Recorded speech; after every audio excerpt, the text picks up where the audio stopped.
Number 23, ito naman yung example ng indirect naman to. Okay?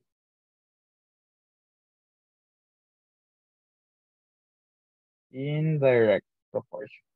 Okay, for indirect proportion naman, ganun pa rin. Ang gawin mo, 18 is to 26. Tapos number of workers ulit is to 12 na hindi natin alam yung number of workers para maging 12 days lang siya gagawin. Pero pag indirect na, alam na natin na pag dumadaming workers, mas bumababa yung number of days niya. So, ang gagawin mo dito, hindi mo na i-multiply yung extremes at saka yung means. Pag multiply mo po is yung dalawang magkasama. Okay, so we will have 12W which is equal to 18 times 26. So divide mo both sides by 12 and W is equal to 18 times 26 all over 12. Okay, tapos ngayon cancel mo yung mga common factors. So pwede ko i-divide ng 6, magiging 3, magiging 2.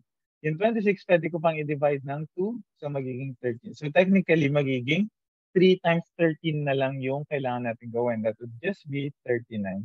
And the answer is letter C. Ganun lang.